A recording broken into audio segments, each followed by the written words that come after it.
I'm used to having a rock and roll band behind me when I have a microphone in front of me. During the time that I've been given to share my testimony here, I think it's important to note before I start that in these 5 minutes I'll be speaking that somebody in the United States will die of a drug overdose, and it is almost a 72% chance that during those 5 minutes it will be fentanyl related. Having started that way, Chairman Brown, Ranking Member Scott, and esteemed committee members, thank you for having me. I know this is a bit of a curveball, but I like a little baseball myself. My name is Jason D. Ford, but to most I am known as Jelly Roll.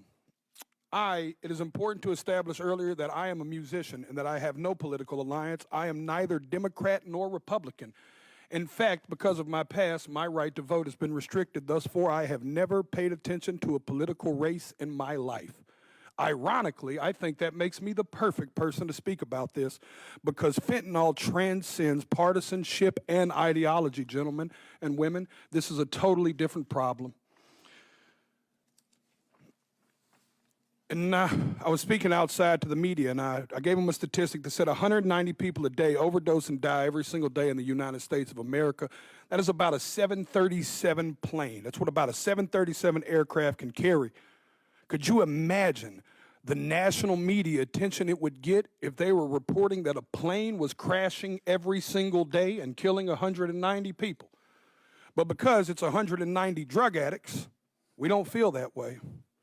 Because America has been known to bully and shame drug addicts instead of dealing and trying to understand what the actual root of the problem is with that. But the sad news is that that narrative is changing too, because the statistics say that in all likelihood, almost every person in this room has lost a friend, family member, or colleague to the disease known as addiction. I've attended more funerals than I care to share with y'all. This committee, I could sit here and cry for days about the caskets I've carried of people I loved dearly, deeply, in my soul, good people, not just drug addicts, uncles, friends, cousins, normal people.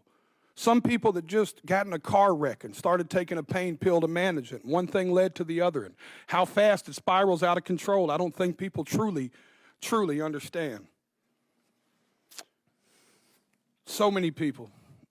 Equally, I think it's important for me to tell y'all that I'm not here to defend the use of illegal drugs. And I also understand the paradox of my history as a drug dealer standing in front of this committee. But equally, I think that's what makes me perfect to talk about this. I was a part of the problem. I am here now standing as a man that wants to be a part of the solution.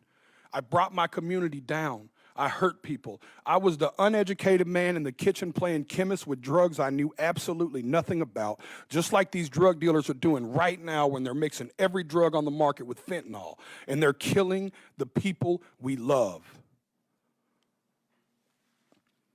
I'll be honest with y'all, my desire is to only get older and only do better and be better. I believed when I sold drugs genuinely that selling drugs was a victimless crime. I truly believe that, y'all.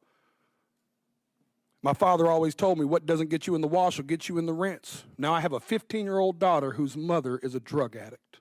Every day I get to look in the eyes of a victim in my household of the effects of drugs, every single day. And every single day I have to wonder, if me and my wife, if today will be the day that I have to tell my daughter that her mother became a part of the national statistics. History repeats itself, gentlemen.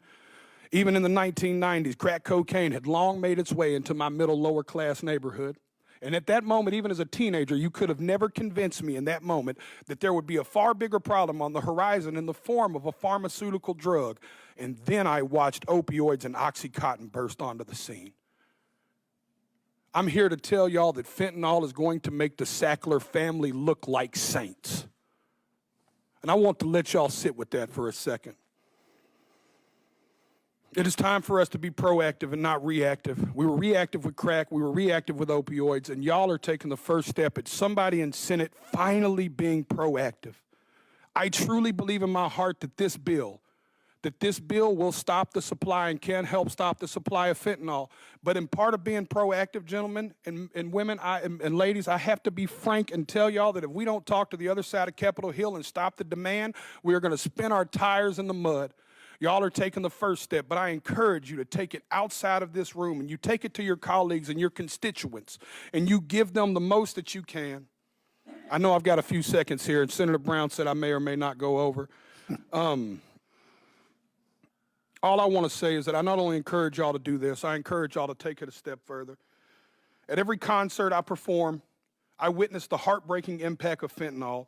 I see fans grappling with this tragedy in the form of music, that they seek solace in music and hope that their experiences won't befall others.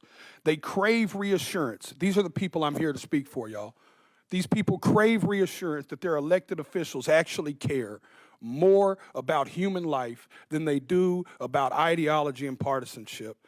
I stand here as a regular member of society. I am a stupid songwriter, y'all, but I have firsthand witnessed this in a way most people have not. I encourage y'all to not only pass this bill, but I encourage you to bring it up where it matters, at the kitchen table. Thank you for your time. Thank you, Mr. DeFord. Start with Mr. DeFord. Welcome.